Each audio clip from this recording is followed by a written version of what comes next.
กันดารมีนามเรียกขานของสิทธิพระตถาคตผู้ออกเผยแผ่ธรรมะแก่ผู้ราชนมีให้มองมนปลดทุกข์ด้วยทางธรรมธรรมจาริกธรรมจาริกธรรมจาริกถึงอยู่กลางป่าหรือว่ายอดดอยท่านไม่เคยถอยเฝ้าคอยชี้นำให้ใช้ธรรมะขององค์พระพุทธธรรมให้ใจสุขล้ำน้อมนำทำกรรมดีธรรมจาริกธรรมจาริกธรรมจาริกเร่งพัฒนาการอยู่การกินให้มีชีวิตสุขสันต์เปรมปรีพบแสงสว่างส่องทางสร้างความดีให้มีความสุข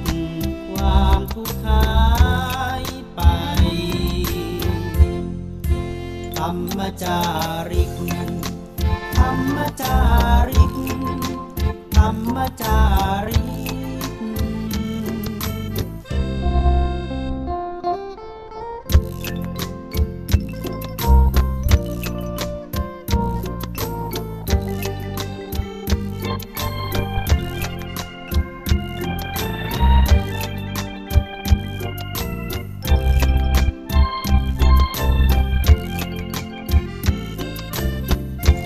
พัฒนาการอยู่การกิน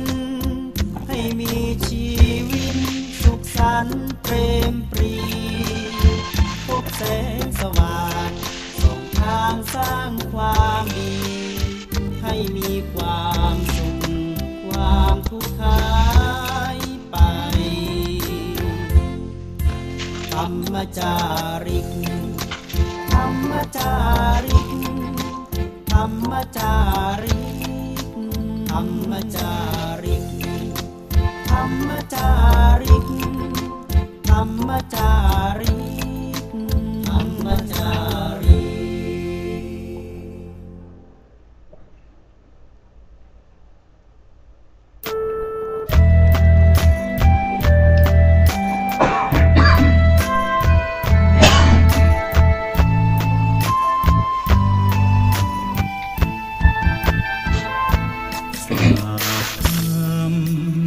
ดึกกับสายลมเพื่อความสุขสมทวนทั่วทุกหัวใจถึงคนทั้งโลกซึ่งอยู่แดนไกลจากคณะสงฆ์เชียงใหม่ที่ได้ตั้งใจเทศน์อ่านนี้ศรัทธาลับหรือยังหรือกำลังฟังคืนนี้กันอยู่หนอขอจงตั้งใจฟังให้เพียงพอฟังด้วยหัวใจจดจ่ออย่าท้อและถอยเลยคืนไหนถ้ามีเวลามาจดหมายมาบ้างอย่าทำเงียบเฉยหรือโทรศัพท์เข้ามาติชมเชยถามปัญหาเถิดเอ่ยจะเฉลยให้สุนทรฝากทำนี้มาช่วย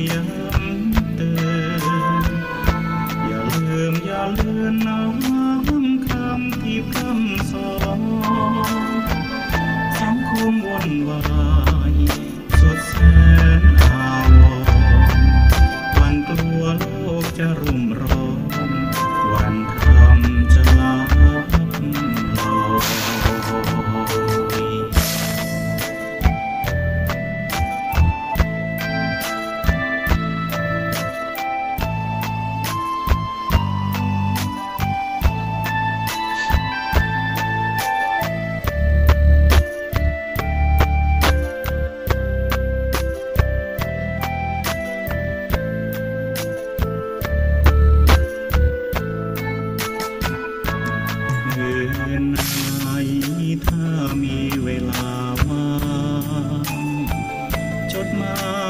ยมาบ้างอย่าทำเงียบเฉยหรือโทรศัพท์เข้ามาติชมเชยถามปัญหาเถิดเอ่ยจะเฉลยให้สุน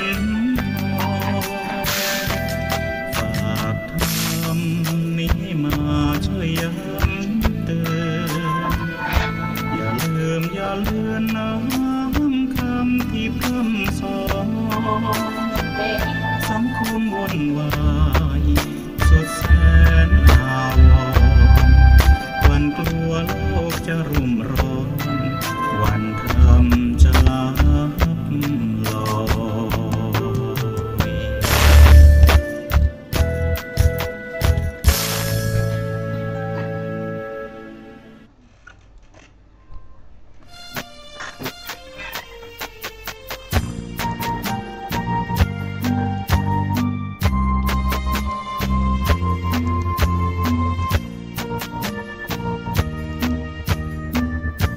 ทุกวันนี้มีความสุขใจไม่โลภโกรธหลงอะไรมีธรรมวินัยใส่ใจเป็นสุขไม่โกรธไม่แค้นไม่เกลียดใครให้ใจเราทุกข์ปล่อยวางร่าเริงสนุกปลดเรื่องทุกข์ด้วยคุณความดีไม่อิจฉาใครให้ใจมองเศร้าร่ำรวยอย่างไรช่างเขาขอเพียงเราพอเพียงที่มีใหญ่โตแค่ไหนมากเงินทองกองเขาคิรีถ้าหากใครซึ่งความดีไม่มีความหมายอายคนนินทาเป็นบุญหนุนนำตัวเราได้ฟังธรรมะตั้งแต่เช้าขัดเกลาจิตใจเรื่อยมาหลวงพ่อเจ้าคุณพระเทพคือกูลศรัทธาให้พระมาเทศนาช่วยตอบปัญหาที่ค้างคาใจ และคงโชคดีที่พระให้พรเชิญรวมธรรมสัญจรได้พักผ่อนแทนทำรำไปสร้างบุญกุศลถวายทานกันตามปัจจัยอิ่มบุญเพิ่มบุญเราให้หน้าตาแจ่มใสจิตใจงดงาม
ขอ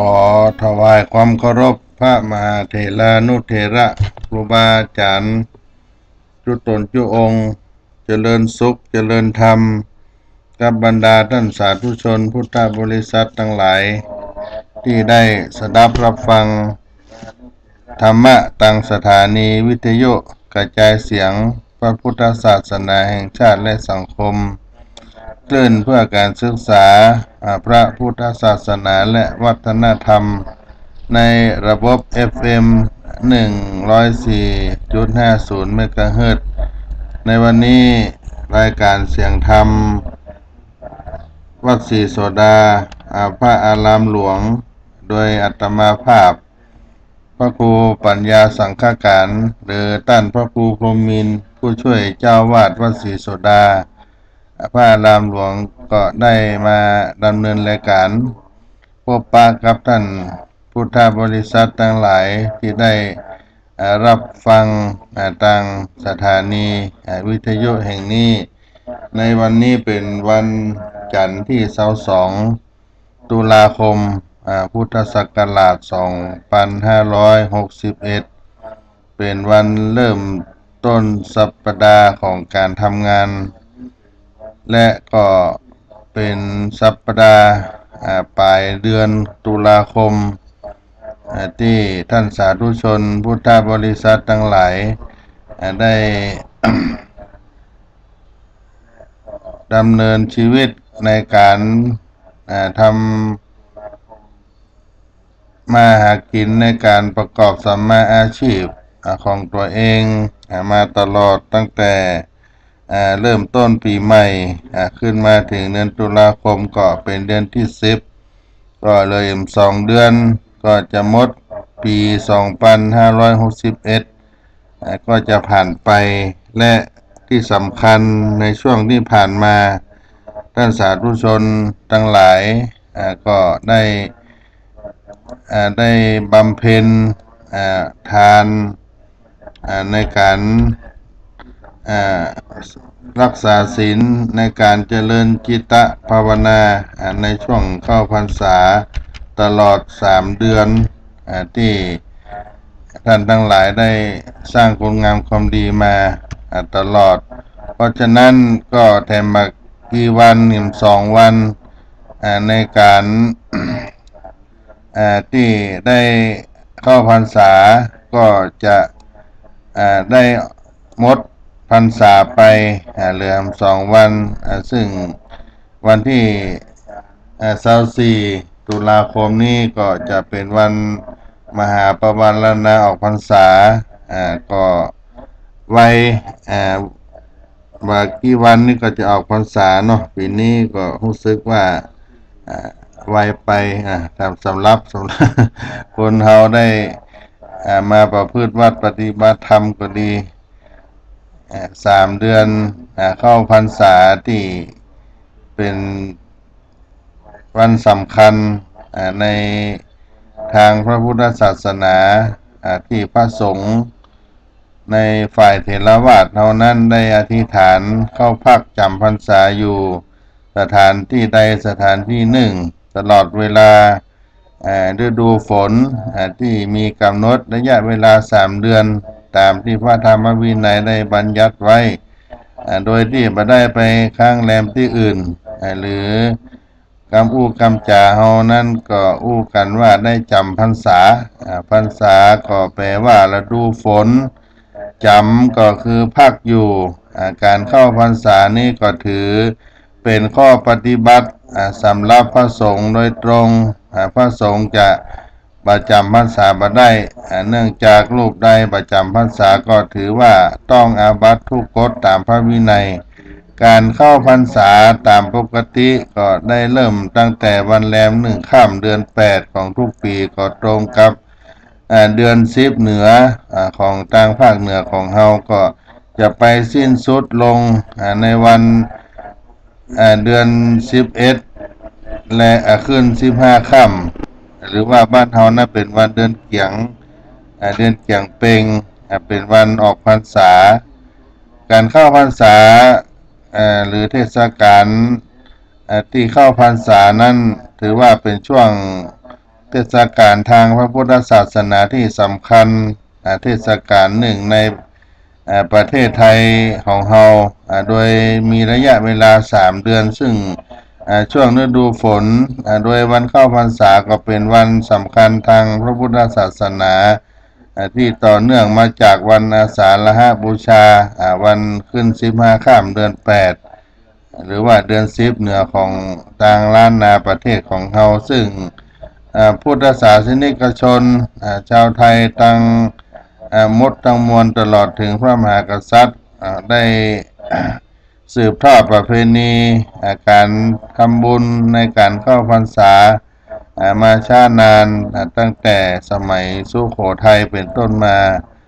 ในอดีตแล้วสาเหตุที่พระพุทธเจ้าทรงอนุญาตการจำพรรษาอยู่ณสถานที่ใดสถานที่หนึ่งตลอด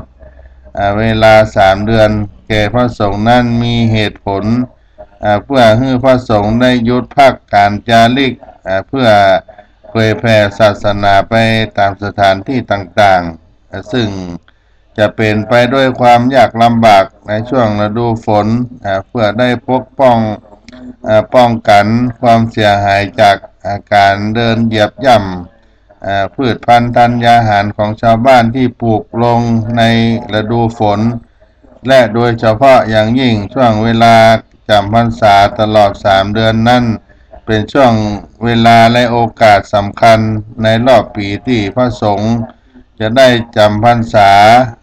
ร่วมกันในอาวาสในวัดที่ใดที่หนึ่งเพื่อศึกษาพระธรรมวินัยอันเป็นหลักคำสอนแห่งพระพุทธเจ้าที่พระสงฆ์นั้นได้ควรรู้ได้แลกเปลี่ยนประสบการณ์และสร้างความสมานสามัคคีในหมู่สงฆ์ด้วยกันเข้าพรรษาตลอด3 เดือนชาวพุทธชาวไทยเฮานั้นได้ถือโอกาสบำเพ็ญกุศลด้วยการใส่บาตรฟังธรรมเทศนาประพฤติปฏิบัติธรรมเจริญสมาธิธรรมในการเป็นภาวนามยกุศลและได้ถือโอกาสถวายเทียนพรรษาถวายผ้าอาบน้ำฝนวัสสิกาสาดกแก่พระสงฆ์เพื่อจะได้ใจในการจำอยู่พรรษาโดยในอดีตพุทธศาสนิกชนเฮาเมื่ออายุครบ20 ปีป้อจายนั้นก็จะถือโอกาสนี้ได้เข้าบรรพชาอุปสมบทเป็นพระสงฆ์จำพรรษาตลอด3 เดือนเพื่อเป็นบุญกุศลที่จะได้ตอบแทนพระคุณพ่อแม่ครูบาอาจารย์ที่เป็นผู้มีพระคุณเรียกว่าบวชเอาพรรษาตลอด3 เดือนและก็การเข้าพรรษานั้นอีกประการหนึ่งนั้นเราก็ได้มีการงดอบายมุขอย่างเช่นการดื่มสุราเมลัยตลอด3 เดือนเพื่อถวายเป็นพุทธบูชาได้ตั้งจิตอธิษฐานส่งเสริมคุณงามความดีแก่ตัวเองตลอด3 เดือนเป็นการที่ให้ชาวพุทธเท่านั้นได้ประพฤติปฏิบัติในการศึกษาธรรมะตามคำสอนแห่งพระพุทธศาสนาโดยเพราะฉะนั้นในช่วงที่เข้าพรรษาได้มีความสำคัญก็คือชาวบ้านนั้นได้ประกอบสัมมาอาชีพทำไร่ทำนาพระสงฆ์ได้หยุดการเดินทางจาริกไปก็จะช่วยให้พระสงฆ์นั้นมาได้เดินทางไปที่ท่านที่นี่อาจจะไปเหยียบไปย่ำสัตว์เล็กสัตว์น้อยให้ได้เกิดความเสียหายไปในการเดินธุดงค์ในการแสวงธรรมไปก็จึงได้อยู่ในสถานที่ใดสถานที่หนึ่งหลังจากได้ออกพรรษาหลังจากได้จาริกไปเผยแผ่ทำตลอด8 เดือน9 เดือนก่อนเข้าพรรษานั้นพระสงฆ์เราก็จะได้ถือโอกาสได้พักผ่อนในช่วง3 เดือนแล้วก็ได้เป็นเวลาที่จะได้ทบทวนธรรมะประพฤติปฏิบัติศึกษาธรรมตลอด3 เดือนจนถึงวันออกพรรษาเพื่อจะได้มีโอกาสอบรมสั่งสอนคุณบุตรลูกหลานตลอดถึงศรัทธาประชาชนเป็นการเผยแผ่พระพุทธศาสนาอย่างหนึ่งของพระสงฆ์และก็เพื่อให้พุทธศาสนิกชนนั้นได้ถือโอกาสได้บำเพ็ญทำบุญ ได้ถวายทานอย่างเช่นการใส่บาตรการถวายเทียนพรรษาผ้าอาบน้ำฝนรักษาศีลเจริญภาวนาถวายจตุปัจจัยทายธรรมได้งดเว้นอบายมุขได้ถือโอกาสได้อาบน้ำฟังธรรมตลอดในช่วงเข้าพรรษาและที่พระพุทธองค์นั้นได้อนุญาตได้จำพรรษาในสมัยต้นพุทธกาลพระพุทธเจ้าก็มาได้วางระเบียบเรื่องการเข้าพรรษาไว้แต่การเข้าพรรษานั้นก็เป็นสิ่งที่พระพุทธองค์และพระสงฆ์สาวกได้ปฏิบัติมากันโดยปกติเนื่องด้วยพุทธจริยาวัดอันที่จะมาได้ออกไปจาริกตามสถานที่ต่างๆในช่วงฝนตกฤดูฝนการคมนาคมก็ลำบากโดยเฉพาะอย่างยิ่งพระสงฆ์ในช่วงต้นพุทธกาลนั้นมีจำนวนน้อยและส่วนใหญ่ก็เป็นพระอริยบุคคลจึงได้ทราบนี้ว่าสิ่งใดที่พระสงฆ์ได้ควรทำพระสงฆ์บอกควรทำต่อมาในเมื่อมีพระสงฆ์นักขึ้นด้วยพุทธจริยาที่พระพุทธเจ้าจะมาทรงบัญญัติพระวินัยล่วงหน้าทำให้พระพุทธองค์นั้นมาได้ทรงบัญญัติเรื่องที่ให้พระสงฆ์สาวกอยู่ประจำพรรษาไว้ตัวก็จึงเกิดเหตุการณ์กลุ่มพระสงฆ์ฉัพพคีปากันออกเดินทางเผยแผ่พระพุทธศาสนาในที่ต่างๆโดยบายย่อทอดทั้งในฤดูหนาวฤดูร้อนฤดูฝนก็ทำให้ชาวบ้านได้ปากันติเตียนว่าพระสงฆ์ในพระพุทธศาสนาบายอมพักยุดได้สัญจรแม้แต่ว่าในฤดูน้ำฟ้าสายฝนตกลงในขณะที่นักบวชศาสนาอื่นเปิ้นก็ยังปากันพักในช่วงฤดูฝนพระสงฆ์ของพระพุทธศาสนาเท่านั้นก็ยังจาริกไปที่ต่างๆอาจจะไปเหยียบย่ำเข้ากล้าของศรัทธาประชาชนให้เกิดความเสียหายหรือว่าอาจจะไปเหยียบย่ำสัตว์เล็กสัตว์น้อยที่หากินอยู่ในต้งในนาถึงแก่ความตายเมื่อพระพุทธเจ้าพระองค์ได้ทราบก็จึงได้วางระเบียบให้ภิกษุได้ประจำอยู่สถานที่ใดสถานที่หนึ่งในเวลา3 เดือนดังที่ได้กล่าวมานั้นการเข้าพรรษาตามพระวินัยพระสงฆ์รูปใดที่มาเข้าจำพรรษาสถานที่ใดสถานที่หนึ่งก็ถือว่าได้อาบัติทุกกฎต้องปรับอาบัติแก่สงฆ์รูปนั้นตัวและพระสงฆ์ที่อธิษฐานเข้าจำพรรษาแล้วจะไปค้างคืนที่อื่นก็มาได้แต่ถ้าหากว่าเดินทางออกไปแล้วจะมาสามารถกลับมาในเวลาที่กำหนดก็คือก่อนรุ่งสว่างก็ถือว่าพระสงฆ์นั้นได้ขาดพรรษาจะต้องอาบัติทุกกฎรับคำนั้นรวมทั้งที่พระสงฆ์รูปนั้นจะบัดได้รับอานิสงส์พรรษาบัดได้อานิสงส์กฐินตามพระวินัยและก็ยังห้ามบ่ให้นับพรรษาที่ขาดนั้นแถมตัวการเข้าพรรษานั้นญาติโยมทั้งหลายสาธุชนพุทธบริษัทเปิ้นได้แบ่งไว้อยู่2 ประเภทก็คือ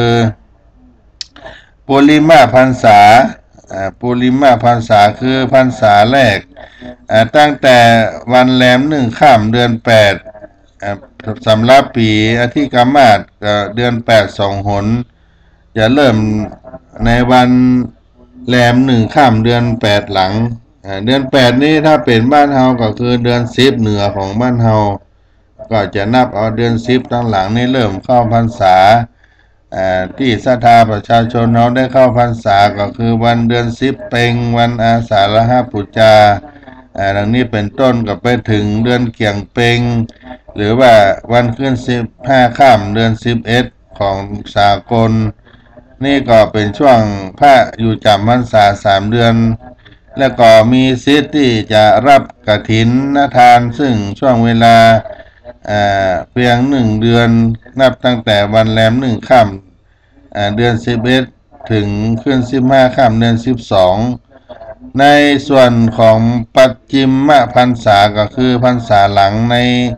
กรณีนี้ที่พระสงฆ์ต้องเดินทางไกลหรือมีเหตุสุดวิสัยให้กลับมาเข้าพรรษาแรกในวันแรม1 ค่ำเดือน8หรือเดือน10เหนือเฮานั้นบัดตันก็ต้องรอไปเข้าพรรษาหลังหรือวันแรม1 ค่ำเดือน9แล้วก็จะไปออกพรรษาในเดือนนี้เป็นวันขึ้น15 ค่ำซึ่งเป็นวันที่ได้หมดเขตการทอดกฐินดังนั้นพระสงฆ์ที่เข้าปัจฉิมพรรษานั้นจึงมีโอกาสได้รับกฐินแต่ก็ได้พรรษาเช่นเดียวกับที่เข้าปุริมาพรรษาเช่นเดียวกัน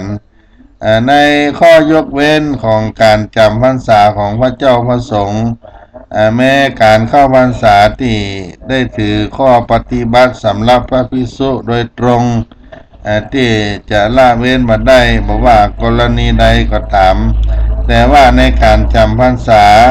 ของพระสงฆ์ในระหว่างพรรษานั้นก็อาจจะมีกรณีจำเป็นอย่าง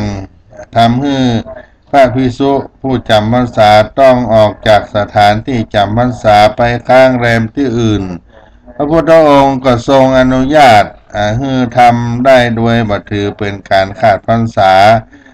โดยมีเหตุจำเป็นเฉพาะกรณีไปตามที่ทรงระบุไว้ในพระไตรปิฎกซึ่งส่วนใหญ่จะเกี่ยวกับการพระศาสนาคือการอุปถากพ่อแม่ทั้งนี้ก็จะต้องกลับมาในเวลาบ่เกิน7 วันการออกนอกที่จำพรรษาล่วงวันเช่นนี้เรียกว่าสัตตาหกรณียะซึ่งเหตุที่ทรงระบุว่าจะออกพรรษาที่จำพรรษาไปได้ชั่วคราวนั้นเช่น 1. ได้ไปรักษาพยาบาลหาอาหารให้ภิกษุหรือพ่อแม่ที่เจ็บไข้ได้ป่วยเหล่านี้เป็นต้นกรณีนี้ทำได้กับสหธรรมิก5และก็พ่อแม่การไประงับภิกษุสามเณรที่จะศึกมาได้ศึกกรณีนี้ก็เป็นประการหนึ่งและการไปกิจธุระของคณะสงฆ์เช่นการไปหาอุปกรณ์กุฏิวิหารได้ชำรุดทรุดโทรมไปหรือไปทำสังฆกรรมไปสวดญาติจุฑกรรมวาจาไปสวดการบวชเหล่านี้เป็นต้นนี้ก็อนุญาตให้ได้อันที่4นั้นถ้าหากว่าทายกทายิกาเปิดนิมนต์ไปทำบุญก็ไปให้ทายกได้ถวายทานได้รับศีลได้ฟังพระธรรมเทศนาได้กรณีนี้หากโยมมานิมนต์ก็จะไปค้างคืนก็ไม่ได้ซึ่งหากพระสงฆ์ออกจากอาวาสแม้โดยสัตตหกรณีล่วงกำหนด7 วันตามพระวินัยก็ถือว่าขาดพรรษาเป็นอาบัติทุกกฎเพราะรับคำอธิษฐานเข้าพรรษาแต่ทำไม่ได้ในกรณีที่พระสงฆ์ได้สัตตหะและกลับมาตามกำหนดแล้วบ่ถือว่าเป็นอาบัติและสามารถกลับมาจำพรรษาต่อเนื่องไปได้และหากมีเหตุจำเป็น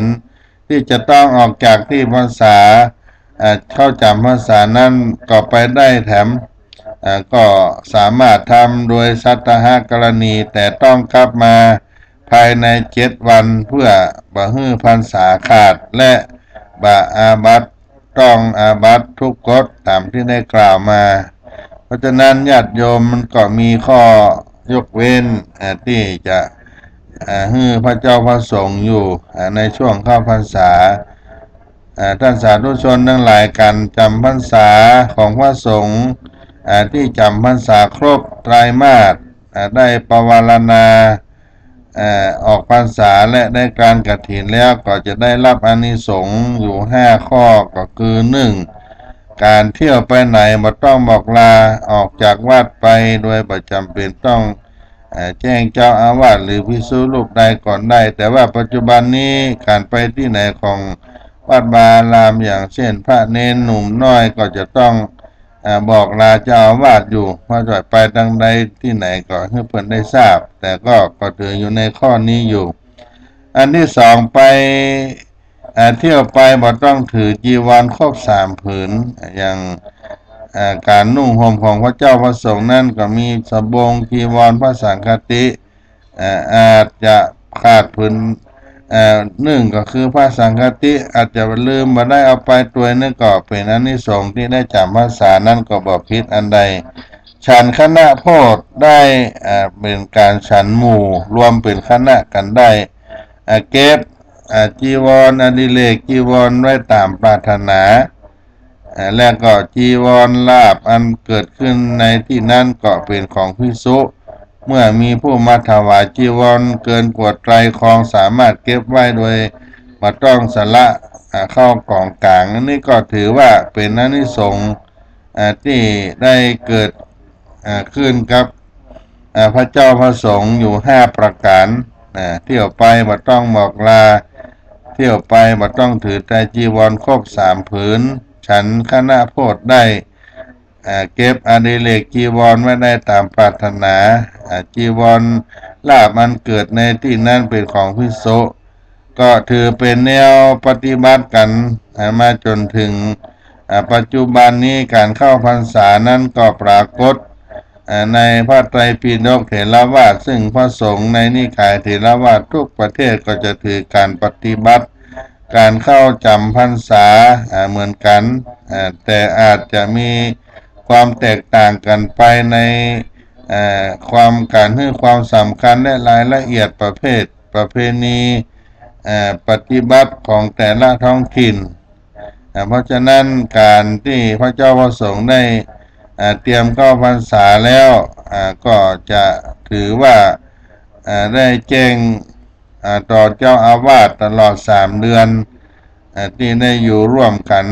ในวัดวาอารามต้องประพฤติปฏิบัติทำวัดทำสวดมนต์ทำวัดเจ้าทำวัดเย็นลงอุโบสถหรือสถานที่ในวัดในวาก็จะต้องช่วยกันดูแลในการรักษาเป็นศาสนสมบัติในพระพุทธศาสนาเหล่านี้เป็นต้นก็ถือเอาการได้เข้าจำพรรษาเป็นพิธีกรรมที่สำคัญอันหนึ่งในทางพระพุทธศาสนาพระสงฆ์ได้เริ่มต้นเข้าพรรษาในอธิษฐานที่มีคำบาลีว่าอิมัสสมิงอาวาเสอิมังเตมาสังวัดสังอุเปมิหลังจากนี้ไปในแต่ละวัดก็จะมีข้อปฏิบัติต่างกันไปอาจจะมีการเจริญพุทธมนต์ในการทำบุญอย่างต่างๆนี่ได้ฝึกได้ซ้อมของพระของเนนในตลอดพรรษาก็จะถือเป็นข้อวัดปฏิบัติรักษาผ้าไตรรักษาการคล้องผ้าถือวัดปฏิบัติอยู่จำพรรษาตลอด3 เดือนเหล่านี้เป็นต้นก็เป็นการเข้าพรรษาในช่วง3 เดือนที่ผ่านมาจนมาถึงวันออกพรรษาศรัทธาญาติโยมเมื่อกี้วันนี้ก็จะเป็นวันออกพรรษาซึ่งท่านสาธุชนตั้งหลายก็ได้เริ่มเข้าพรรษากันมาตั้งแต่วันอาสาฬหบูชาของศรัทธาชาวบ้านและวันเข้าพรรษาของพระนั้นที่ได้กล่าวไว้ข้างต้นก็คือวันแรม1 ค่ำของเดือน8หรือเดือน10เนี่ยของเฮาตลอด3 เดือนเนี่ยญาติโยมท่านสาธุชนพระเจ้าพระสงฆ์ตั้งหลายได้จำพรรษาแล้วดังกล่าวก็จะมาถึงวัน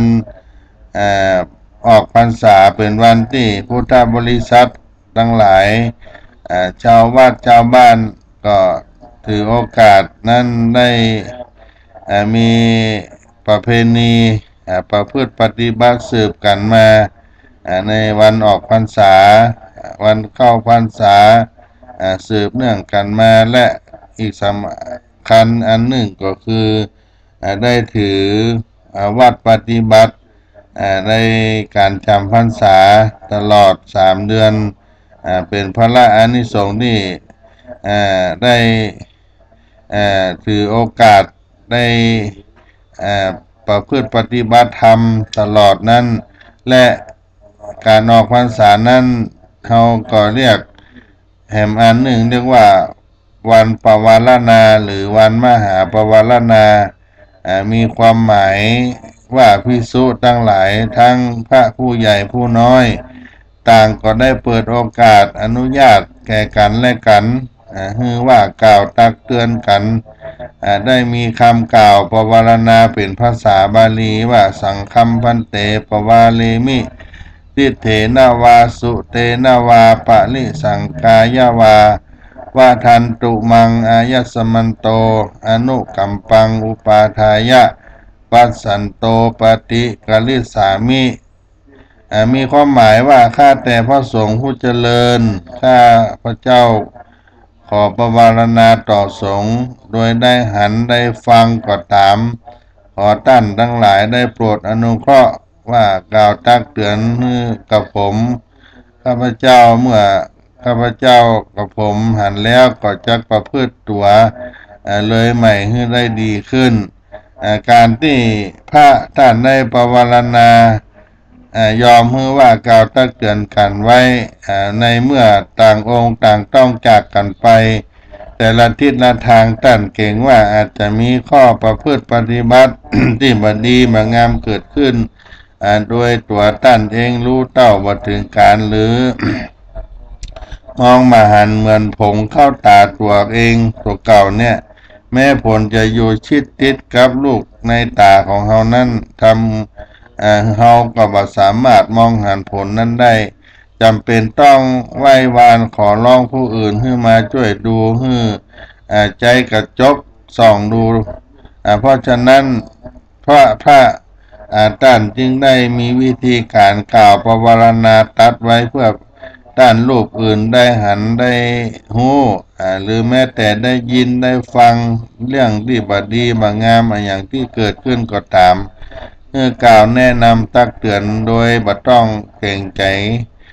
ซึ่งผู้ใหญ่และผู้น้อยด้วยเจตนาดีต่อกันก็คือผู้ใหญ่ก็กล่าวตักเตือนพระผู้น้อยได้และพระผู้มีอาวุโสน้อย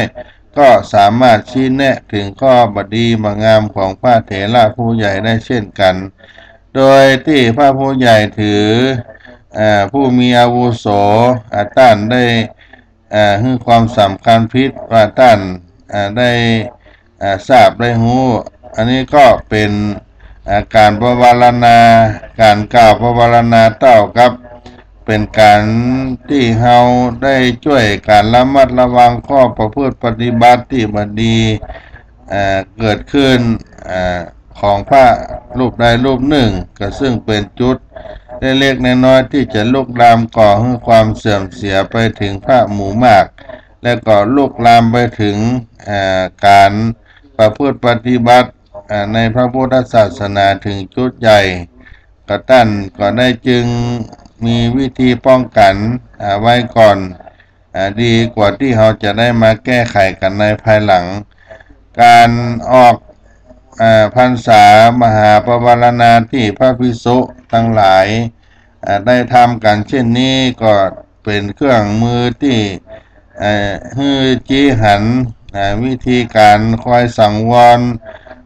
ความระมัดระวังคือความมีสติบ่ได้ประมาทบ่ยอมให้ความเลวร้ายนั้นได้เกิดขึ้นเหมือนการล้อมหัวไว้ก่อนที่งัวควายจะเข้ามาบอกว่าจะด้วยประการใดในการอยู่จำพรรษาก็จะเป็นการล้อมกรอบของเขาที่ได้รักษาความประพฤติดีประพฤติชอบตามคำสอนขององค์สมเด็จพระสัมมาสัมพุทธเจ้าตามพระธรรมวินัยอยู่ตลอดเวลาส่วนฆราวาสนั้นญาติโยมท่านสาธุชนพุทธบริษัทท่านผู้ฟังตั้งสถานีแห่งนี้ทุกท่านก็จะนำเอาไปพิธีเอาไปปวารณากับตัวเก่าซึ่งอยู่ในครอบครัวในบ้านและสังคมต่างๆนั้น และก็จะมีความเกี่ยวเนื่องกันอยู่ด้วยกันก็สามารถได้กล่าวได้ตักได้เตือนกันได้ที่พระสงฆ์องค์เจ้าได้ทำกันในช่วงวันมหาปวารณาออกพรรษานี้ก็เอาไปประพฤติปฏิบัติกันได้เพราะญาติโยมนั้นก็ได้อยู่บำเพ็ญในช่วงเข้าพรรษาตลอด3 เดือนมีโอกาสได้สร้างบุญบารมีกับตัวเองนั้นมีการทำบุญเป็นประเพณีนี้เกิดขึ้นจนถึงมาออกพรรษาแห่งอันหนึ่งญาติโยมก็คือการตักบาตรเทโวซึ่งเดิมเราเรียกว่าเทโวโรหณะแปลว่าการหยั่งลงมาจากเทวโลกที่มีการตักบาตรที่ท่านสาธุชนได้ประพฤติปฏิบัติกันมาตามที่พระเจ้าพระสงฆ์ได้แนะนำได้บอกกล่าวมาตักบาตรเทโวโลหณะหรือเรียกว่าตักบาตรที่พระพุทธองค์ได้เสด็จออกมาจากชั้นดาวดึงส์ในวันแรม1 ค่ำเดือนเกี่ยงเหนือทางภาคเหนือของเฮาการทำบุญตักบาตรเทโวโรหณะหรือการตักบาตรเทโวนี้ก็ได้เป็นการทำการละทานปีหนึ่งก็มีครั้งหนึ่งและก็การกระทำบุญเช่นนี้ก็ได้ยึดถือว่าเป็นวันคล้ายวันที่พระพุทธเจ้าได้เสด็จลงมาจากเทวโลกในตำนานนั้นได้กล่าวไว้ว่าเมื่อก่อนพุทธศักราช80 ปีที่องค์สมเด็จพระสัมมาสัมพุทธเจ้าพระองค์ได้เสด็จขึ้นไปจำพรรษาณปันดุกัมพละศิลาอาสน์ในสวรรค์ชั้นดาวดึงส์เพื่อทรงเทศนาพระสัตตปรณาภิธรรมพระสัตตปรณาภิธรรมก็คืออภิธรรม7 กัมปีที่ได้โปรดพระพุทธมารดาซึ่งทรงบังเกิดอยู่ในสวรรค์ชั้นดุสิตเมื่อครบกำหนดทรงจำพรรษาครบ3 เดือนพระพุทธองค์ทรงปวารณาพระวาสาแล้วเสด็จลงมาจากดาวดึงส์เทวโลกมาสู่มนุษยโลกในวันขึ้น15 ค่ำเดือน11โดยเสด็จลงมาทางบันไดแก้วทิพย์ซึ่งตั้งระหว่างกลางของการนับบันไดทองทิพย์อยู่เบื้องขวาบันไดเงินทิพย์อยู่เบื้องซ้ายและหัวบันไดทิพย์ก็หัวบันไดทิพย์ที่เทวดาเนรมิตขึ้นอย่างนั้นได้พาดบนยอดเขาสิเนรุราชอันเป็นที่ตั้งแห่งสวรรค์ชั้นดาวดึงส์ส่วนเชิงบันไดที่ตั้งอยู่บนแผ่นศิลาใหญ่ใกล้ประตูเมืองสังกัสสานครและสถานที่นั้นประชาชนก็ถือว่าเป็นสุภนิมิตสร้างพระเจดีย์ขึ้นเป็นพุทธบูชานุสาวรีย์เรียกว่าจาระเจดีย์ในวันที่พระพุทธองค์ได้เสด็จลงมาโลกมนุษย์โลกก็ถือว่าเป็นวันที่สำคัญประชาชนพร้อมใจกันไปทำบุญตักบาตรเป็นจำนวนมากสุดจะประมาณพิธีที่จะกระทำกันในการตักบาตรเทโวนั่นก็ถือตามประวัติที่เท่ากับในการทำบุญรับเสด็จการเสด็จลงมาจากชั้นบนสวรรค์แห่งองค์สมเด็จพระสัมมาสัมพุทธเจ้าจากเทวโลกลงมาบางวัดก็ได้เตรียมคฤหัสถ์แต่งตัวเป็นเทพบุตรเทวดาเป็นพรหมผ่องที่อัญเชิญพระพุทธรูปประดิษฐานบนบุษบกมีล้อเลื่อนเคลื่อนไปมีบาตรตั้งอยู่ดังหน้าพระพุทธรูปเพื่อคนได้ใส่บาตร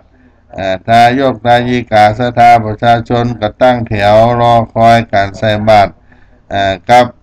การดังที่พระองค์ได้เสด็จลงมาส่วนอาหารที่นำมาทำบุญตักบาตรนั้นก็มีข้าวต้มมี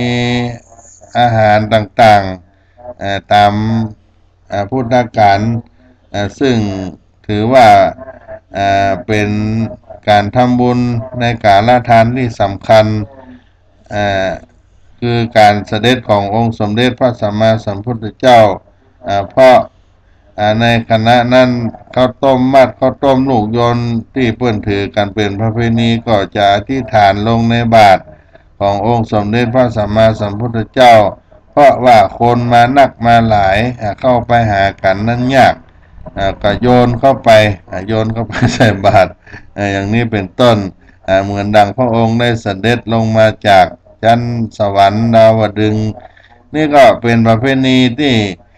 เราได้ทำกันในหลังจากออกพรรษามาในรุ่งเช้าของวันมหาปวารณาคือวันแรม1 ค่ำการปวารณากรรมญาติโยมสาธุชนมีความมุ่งหมายชัดเจนปรากฏในคำที่สงฆ์ได้ปวารณาซึ่งกันแล้วเป็นกรรมวิธีได้ลดหย่อนผ่อนคลาย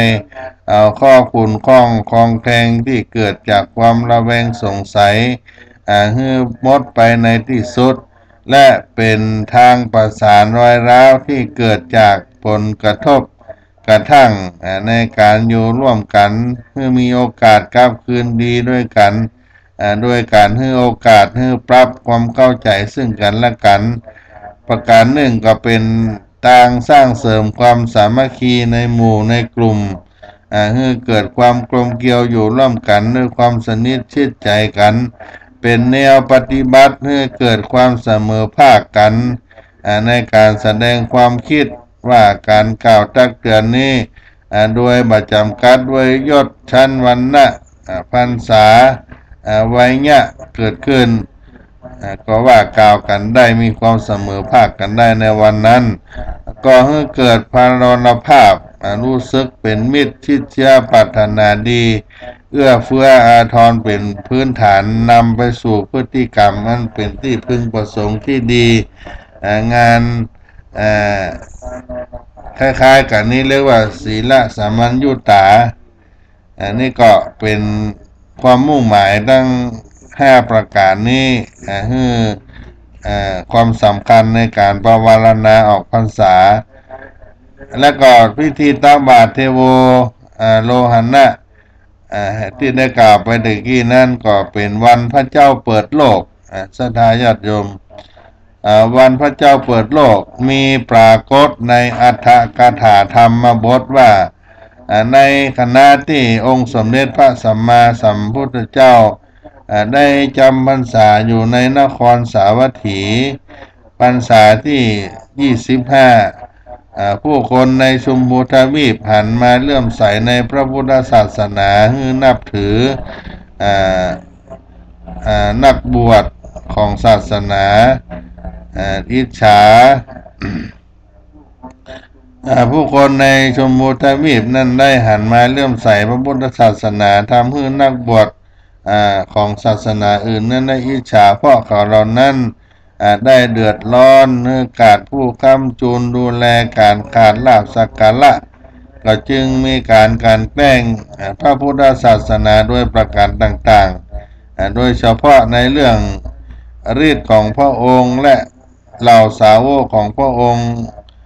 ศาสนาอื่นได้ปลุกปั่นจนพระองค์ได้ห้ามเหล่าสาวกทั้งหลายได้แสดงฤทธิ์เดชพระองค์ก็งดแสดงฤทธิ์เช่นเดียวกันทำให้จึงทำให้ศาลามีจุดที่จะทำให้ศาสนาอื่นเช่นอาจารย์ทั้ง6และศาสนาเชนทำการโฆษณาชวนเชื่อว่าพระพุทธศาสนานั้นมีพระพุทธเจ้าพระสงฆ์สิ้นฤทธิ์เดชไปหมดแล้วอย่าไปนับไปถือเน้อสู้พวกตนมาได้ยังมีฤทธิ์เหนือกว่าควรที่จะมานับถือหมู่ตนนี้ดีกว่าพระพุทธองค์พระพุทธเจ้าทรงหันว่าถือขืนปล่อยไว้เฉยต่อไปโดยบัดโต้ตอบไปบ้างก็อาจจะมีผลเสียต่อพระพุทธศาสนาดังนั้นวันอาสาฬหะ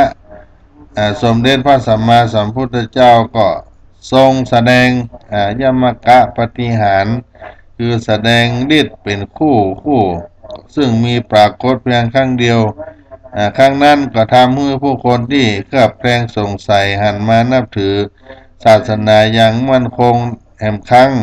ในวันรุ่งขึ้นในวันแรม1 ค่ำเดือนอาสาฬหะเป็นวันอธิษฐานเข้าพรรษาพระพุทธเจ้าทรงประกาศจำพรรษาที่สวรรค์ดาวดึงส์เทวโลกตามธรรมเนียมที่พระพุทธเจ้าจะทำกันมาเมื่อลาพระพุทธเจ้าทรงลาบริษัทแล้วก็เสด็จไปณดาวดึงส์เทวโลกเพื่อได้โปรดพุทธมารดาด้วยพระอภิธรรม7พอครบเวลา3 เดือนของการโปรดพุทธมารดาด้วยพระอภิธรรมในวันเดือน11เป็นก็คือเดือนเกี่ยงของบ้านเฮานั่นเป็นการเสด็จลงมายังโลกมนุษย์หน้าประตูเมืองสังกัสสนครท้าวสักกะเทวราชพร้อมด้วยบริวารตามลงมาเสด็จในทางบันไดเงินบันไดทองบันไดแก้วที่ได้กล่าวไว้นั้นพระบาทพุทธองค์ก็ทรงใจอิทธิฤทธิ์บันดาลให้โลกทั้ง3เทวโลกมนุษย์โลกตลอดถึงยมโลกมองหันกันหมดจึงเรียกว่าวันพระเจ้าเปิดโลกพอรุ่งขึ้นเป็นวันแรม1 ค่ำเดือน11ผู้คนในชมพูทวีปก็พากันมาใส่บาตรพระสงฆ์มีพระพุทธเจ้าเป็นประมุขตักบาตรในครั้งนั้นได้นัดหมายกันโดยที่มาได้นัดหมายกันมาก่อนต่างก็มีความศรัทธานึกถึงพระพุทธเจ้าคนก็มากันนักกันหลายมาใส่บาตรในวันเตโวโลหณะนั้นมีการทำบุญตักบาตรได้ใจเข้าห่อเข้าก้อนนั้นใส่บาตรเพราะคนมานักมาหลายได้โยนเข้าไปเข้าใส่บาตรก็เป็นวันที่ได้ทำบุญอย่างทางคนภาคกลางเขาก็ได้โยนข้าวต้มใส่บาตรได้ตักบาตรเทโวโลหณะเหล่านี้เป็นต้นในการตักบาตรเทโวโลหณะในสมัยปัจจุบันนี้ก็ตอนรุ่งอรุณของวันแรม1 ค่ำพระสงฆ์ก็จะได้เปิดโอกาสให้ศรัทธาญาติโยมได้ใส่บาตรการถวายปูจาต้อนรับองค์สมเด็จพระสัมมาสัมพุทธเจ้าดังที่ได้กล่าวมาเหล่านี้เป็นต้นเพราะฉะนั้นการมหาปวารณาออกพรรษาพี่น้องศรัทธาญาติโยมก็จะมาถึงวันในวันที่24ที่จะมาถึงเมื่อกี้วันนี้ก็คือวันพุธวันฮือถือว่าเป็นวันสำคัญในทางพระพุทธศาสนานั้นก็จึงเป่าเอิ้นเชิญชวนศรัทธาพ่อแม่พี่น้องได้ร่วมกินร่วมทานทำบุญกุศลในการแสดงความเป็นเจ้าพุทธแสดงความเป็นพุทธมามกะได้รักษาจารีตประเพณีอันมีมาแต่เก่าก่อนของพระพุทธศาสนาของเฮาได้มาร่วมกันประพฤติปฏิบัติธรรมถึงแม้ว่าการออกพรรษาแล้วเฮาก็สามารถประพฤติปฏิบัติธรรมนั้นไปอยู่ตลอดกาลบางทีบางท่านก็ออกพรรษาลาพระเจ้าว่ากันไปตามกรรมบูของพี่น้องชาวบ้านเฮาก็อาจจะมีภาระหน้าที่ไปที่อื่นที่ไกลได้ไปกระทำการทำงานได้ประพฤติปฏิบัติตลอด3 เดือนนั่นเป็นพุทธบูชาธรรมบูชานี้เกิดขึ้นกับตัวตนนี่ก็ถือว่าเป็นพระอานิสงส์ในการที่เฮาได้ทำคุณงามความดีกับตัวเก่าเฮาเพราะฉะนั้นญาติโยมทั้งหลายวันที่24ที่จะมาถึงวันเข้าพรรษาตลอด3 เดือนมาถึงวันมหาปวารณาออกพรรษานี้ก็ขอเชิญพี่น้องศรัทธาญาติโยมได้ เข้าวัดทำบุญได้ไปวัดไปว่าอยู่ใกล้ทางไหนก็ไปทางนั้นหรือจะไปทำบุญที่วัดเคยไปทำบุญทำกุศลสร้างประพฤติปฏิบัติกับตัวเองที่ผ่านมาก็ไปที่สถานที่นั้นได้ส่วนวัดศรีโสดาพระอารามหลวงก็เปิดโอกาสให้พุทธศาสนิกชนศรัทธาญาติโยมได้มาทำบุญในช่วงวันเข้าพรรษาก็ที่สถานที่ได้จัดก็คือในศาลาเบญจสัตยายุศรีวิชัยนุสรณ์ในช่วงเทศกาลเข้าพรรษาที่ผ่านมานั้นตลอด3 เดือนญาติโยมก็มาใส่บาตรหยาดน้ำกันอยู่ตลอดเพราะว่าได้เปิดโอกาสให้ศรัทธาญาติโยมนั้นได้มาร่วมกินร่วมทานด้วยเมตตาธรรมของพระเดชพระคุณหลวงพ่อพระเทพโกศลได้มีเมตตาธรรมต่อศรัทธาญาติโยมเหล่านี้เป็นต้นและในช่วง4 วันที่ผ่านมาก็มีการสอบนักธรรมสนามหลวงวัดศรีโสดาพระอารามหลวงก็ได้รับเกียรติเป็นเจ้าสนามหลวงแห่งที่3ของจังหวัดเชียงใหม่อำเภอเมืองเชียงใหม่แห่งนี้ได้มีนักเรียนนักสามเณรพระสงฆ์ได้มาสอบในวัดศรีโสดาเป็นสนามสอบจำนวน310 รูปมีวัดพระธาตุเจ้าดอยสุเทพวัดโลกมูลีวัดเจ็ดลินวัดอินทขินวัดศรีโสดาวัดลำเปิงวัดอุโมงค์สวนพุทธธรรมวัดโป่งน้อยก็มีศรัทธาญาติโยมได้มาอุปถัมภ์ถวายน้ำดื่มน้ำปานะตลอดถึงการได้ถวายส่วนอื่นๆบำรุงสนามสอบเหล่านี้เป็นต้นจำนวน310 รูปของสนามสอบที่3ของวัดศรีโสดาก็สำเร็จเสร็จสิ้นไปได้รับความเมตตาธรรมจากครูบาอาจารย์ได้มาเป็นกองอำนวยการได้มาเป็นกองงานเจเลกองงานเลขานุการวันที่18 19 20 21ที่ผ่านมาก็สำเร็จเสร็จสิ้นไปก็อนุโมทนาครับเจ้าภาพที่มาร่วมถวายภัตตาหารเพลถวายน้ำดื่มน้ำปานะแก่พระสงฆ์สามเณรในช่วงที่ได้สอบนักธรรมเป็นเวลา4 วันวัดศรีโสดาพระอารามหลวงก็ขออนุโมทนากับพ่อแม่พี่น้องศรัทธาท่านผู้ฟังในการธรรมะธรรมาภาพพระครูปัญญาสังฆการท่านพระครูพรหมมินทร์ผู้ช่วยเจ้าวาดวัดศรีโสดาพระอารามหลวงก็จะขอล่ำลารายการไปหมดเวลาลงไว้เพียงเก้าอี้ก้อยปะกันใหม่ในครั้งต่อไปในวันนี้ปรารถนาดีงามของศรัทธาบังเกิดขึ้นในการทำบุญเฮือทานก็ขอให้สำเร็จดังความมุ่งมั่นปรารถนากันทุกท่านทุกคนพิวาทนาสิริสานิจังพุทธาปัจจายโนจัตตาโลธรรมาวัฏันติอายุวันโนสุขังพลังมีนาเรียกขานของสิทธิ์พระตถาคตผู้ออกเผยแผ่ธรรมะแก่ผู้ประชนมีให้มองมนหลุดทุกข์ด้วยทางธรรมธรรมจาริกธรรมจาริก